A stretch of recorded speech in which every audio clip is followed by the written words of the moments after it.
உங்கள் தந்திவன் தொலைக்காட்சியில் தெனாலி ராமன் தினமும் மாலை 6 மணிக்கு காண தவறாதீர்கள். ஜார்க்கண்டில் சோரன் தலைமையிலான இந்தியா கூட்டணி ஆட்சி தக்க வைக்கப்பட்டாலும் இந்தியாவுடைய இரண்டாவது பெரிய மாநிலம் வர்த்தக தலைநகரமான மகாராஷ்டிராவில் மகா வெற்றியை பதிவு செய்திருக்கிறது பாஜக கூட்டணி 221 அப்படிங்கிற அளவில். இந்த நிலையில தான் வயநாடு தொகுதியில் இடைத்தேர்தல் நடைபெற்றது. ராகுல் காந்தி அந்த தொகுதியில் ராஜினாமா செய்ததுனால ஏற்கனவே இன்னொரு தொகுதியில் அவர் வெற்றி பெற்றிருக்கிறார். அப்படிங்கிறதுனால அவருடைய சகோதரி பிரியங்கா காந்தி வெற்றி முகத்தில் இருக்கிறார். இப்ப கேள்வி, அவர் வெற்றி பெறப்போவது உறுதி. அண்ணனுடைய வெற்றியை முறியடிப்பாரா தங்கை அப்படிங்கிறது தான். மார்ஜின்ல ராகுல் காந்தியை விட கூடுதலான மார்ஜினை பிரியங்கா காந்தி வெல்ல போறாரா அப்படிங்கிறது தான். 3.6 லட்சம் வாக்குகள் வித்தியாசத்துல வென்றார் ராகுல் காந்தி. இப்பவே பிரியங்கா காந்தியுடைய வாக்கு வித்தியாசம் என்பது 3.62 லட்சத்தை தாண்டி இருக்கிறது அப்படிங்கிறது தான் இப்போ வயநாட்டிலேருந்து காங்கிரஸுக்கு வரக்கூடிய இனிமையான செய்தி. இந்த இனிப்பையெல்லாம் தாண்டிய கசப்பு தான் மகாராஷ்டிராவில். என்றாலும் கூட இது ஒரு முக்கியமான நிகழ்வு. காந்தி குடும்பத்திலிருந்து மற்றொரு நாடாளுமன்ற உறுப்பினர் பிரியங்கா காந்தியுடைய குரலை நம்ம நாடாளுமன்றத்தில் மக்களவையில் இனி கேட்கலாம் என்பதுதான் முக்கியமான செய்தி.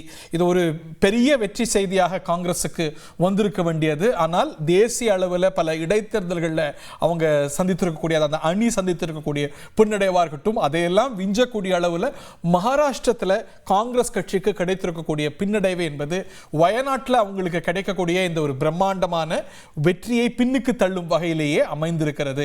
இன்னும் எண்ணப்பட வேண்டிய வாக்குகள் இருந்தாலும் கூட அண்ணன் ராகுல் காந்தியுடைய வாக்கு வெற்றி விகிதத்தை கடந்திருக்கிறார் பிரியங்கா காந்தி என்பதுதான் முக்கிய செய்தி. ஒரு சின்ன ஆறுதல ஒருத்தர் இதயத்துள்ள அதாவது அண்ணன் வெற்றி பெற்றாலும் தங்கை வெற்றி பெற்றாலும் காங்கிரஸுடைய வெற்றியாகத்தான் நாங்கள் கருதுகிறோம். இந்த மக்கள் மேலும் மேலும் கூடுதல் வாக்குகளை தர்றாங்கன்னு நினச்சிக்கிறலாம். நீங்கள் சொன்ன பின்னடைவு காங்கிரஸுக்கு மகாராஷ்டிரான்னு சொன்னீங்க. அதை தாண்டி நீங்கள் பார்க்கும்போது இன்றைக்கு அவர்களுக்குள்ள குடிமைப்பிடி சண்டை ஆரம்பிச்சிருச்சு. எந்த சூழ்நிலையிலும் அவங்க ஒரே ஒரு வாய்ப்பு இருக்குது. இந்த கூட்டணி கிடையாது. இந்த இருக்க கூட்டணி குடிமைப்பிடி சண்டைங்கிறீங்க.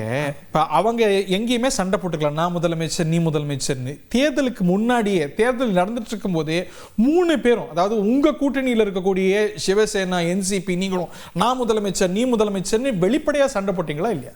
அது பரஸ்பரம் திட்டிக்கிட்டீங்களா இல்லையா? அது தேர்தலில் வாக்குகளை பெறுவதற்கு உங்களுக்கு தொண்டர்களை ஊக்கப்படுத்துறது வேற. இன்னைக்கு வெற்றி பெற்ற பிறகு நடக்கக்கூடிய விஷயத்தை நீங்க பார்த்தீங்க. மகன் ஒரு புறம், மக ஒரு புறம், தங்கச்சி ஒரு புறம் சொல்லக்கூடிய, மனைவி ஒரு புறம் சொல்லக்கூடிய ஒரு நிலைமை இன்னைக்கு வந்திருக்கு. ஆனா எது எப்படி இருந்தாலும் இந்த கூட்டணியில இருந்து மகாராஷ்டிரா பத்தி விரிவா பேசுவோம். வயநாடு தேர்தல் முடிவுகள் எப்படி பாக்குறீங்க? இது அன்எக்ஸ்பெக்டட் லைன்ஸ், ஒரு பெரிய போட்டியே இல்ல. 3.64 லட்சம் வாக்குகள் வித்தியாசத்தில் அந்த அம்மா வெற்றி பெறாங்க. அவங்களை வாழ்த்துறோம். எங்கள் தலைவி பிரியங்கா காந்தி வந்தால் இன்னும் ராகுல் காந்தி எப்படி பாராளுமன்றத்தில் குரல் கொடுக்குறாரோ அதே மாதிரி குரல் கொடுக்கக்கூடிய ஒரு வாய்ப்பு இருக்குது. இன்னொரு விஷயத்தை நான் ஆரம்பத்திலிருந்து சொல்லிட்டு வரேன். தேர்தல் கமிஷனுக்கும் பாஜக உள்ள கூட்டணி, முந்தைய தேர்தல் கமிஷன் சொன்னார் பாருங்க, 6 விழுக்காடுலேருந்து 10 விழுக்காடு சூடு வைக்கக்கூடிய அல்லது கூடுதல் வைக்கக்கூடிய ஒரு சூழல் தொடர்ந்துகிறது. அதனால தான் வாக்கு எண்ணிக்கைக்கும் பதிவுக்கும் உள்ள வித்தியாசம் இருக்குங்கிறத இந்த நேரத்தில் மீண்டும் பதிவு செய்கிறேன். உங்கள் தந்திவன் தொலைக்காட்சியில் தெனாலி ராமன் தினமும் மாலை 6 மணிக்கு காண தவறாதீர்கள்.